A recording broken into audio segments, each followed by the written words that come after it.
Congratulations on reaching 50 subscribers.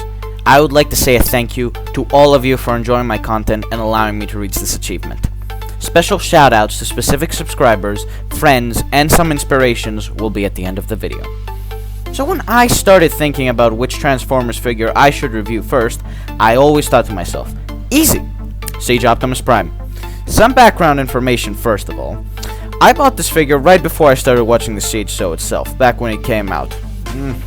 I at least wanted to get an idea of the toy line before watching the series, and so I bought the Siege Optimus Prime along with the Autobot Battlemaster Fire Drive for Christmas with my aunt.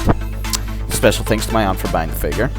The results of that were actually pretty good, with the figure quickly finding its place as my favorite in all of my collections with Transformers figures, feeling the most organic and fun to play with. But enough rambling.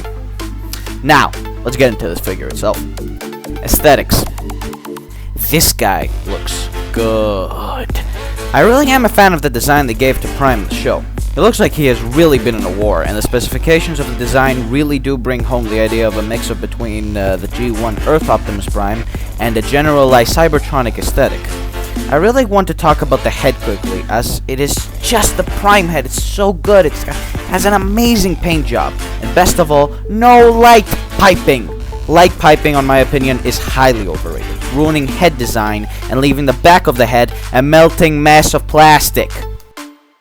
Really glad they did not put that here. But for all the good things and the looks that this thing has, the back, for me at least, looks a little too big and flat.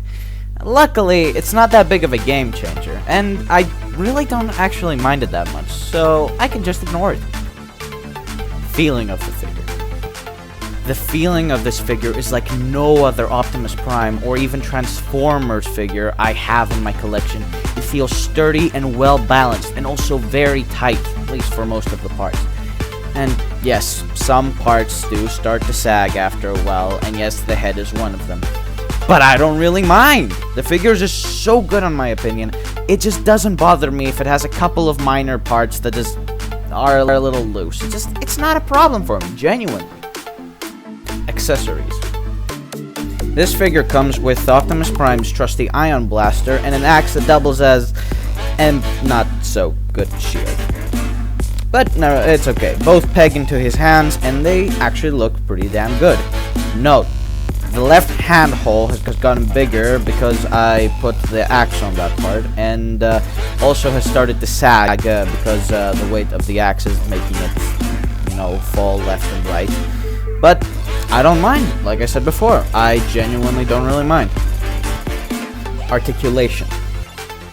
The articulation here is a 7.5 out of 10 in my opinion.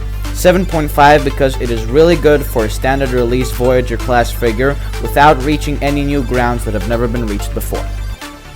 The head can look up good enough and down just fine with the ability to do a 360 turn.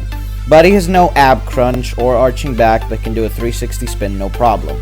Shoulders can spin 360 and have a slight backwards butterfly. Arm can go 360, spin and go up that far, which is a little disappointing unless you spin the shoulder like this and then it can go all the way up. Elbow can do a tiny little bit more than a 90 degrees, and the wrist is just on a spin. Leg can go up that far and back that far. Light movement at the thigh. 360 degree spin at the knee and the leg can bend that far, and there is a slight foot pivot.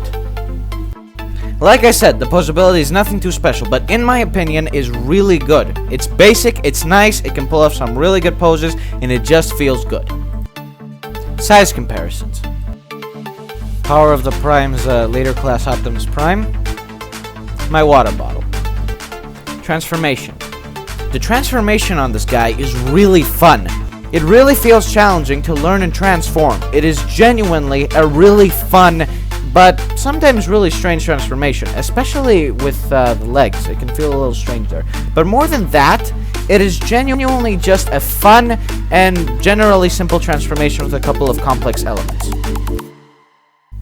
The vehicle form itself is just pretty good, and I don't have anything else to really say about it. It rolls pretty well, and it's just a truck, and it feels really good for what it is trying to be, and I can't really say anything else. That's just it. It's just a truck, and it feels good. Also, weapon storage. You can put the weapons on the back. Size comparisons. Power of the Prime's later class Optimus Prime. My water bottle. Final thoughts. Do I recommend this figure? Hell yes. This is a fun and amazing little package. It is one of the best, if not the best, Voyager class figure I have in my collection. And my collection is pretty varied. So I'm pretty sure that this is pretty damn good. I personally really like it. It's my personal favorite out of all the different figures I have in my collection, and I genuinely love it. It is just that good in my opinion. So genuinely, if you want to get a Transformers figure, specifically one of Optimus Prime also, I genuinely suggest that you try and get your hands on this one. It is really good. Shoutouts. MrTryHard C for being my 50th subscriber. Ava01 for being my oldest subscriber from what I can remember who is still around.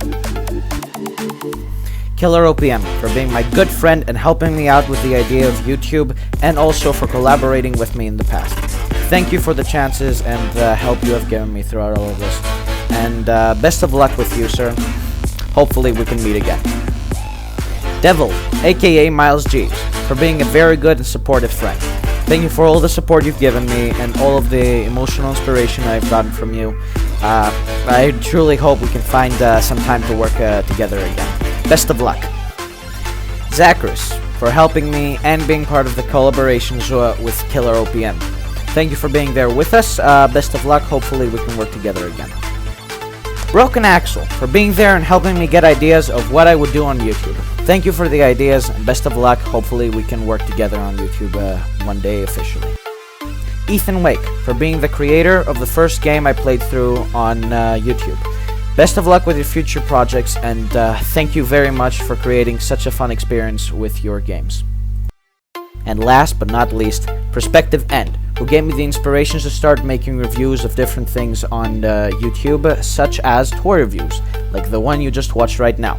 Thank you for being my inspiration through all of this. Best of luck with YouTube, and this video has been edited in the way that most, if not all, of your videos are, in a sense of tribute, and thank you for being such a fun and enjoyable creator to watch. You have been a very important inspiration for me to start doing this on YouTube. Best of luck, and thank you. Please also go and subscribe to his other channel, the Fraternacons, which are also really fun to watch. All channels shouted out on this video will be linked in the description. Please go and subscribe to them.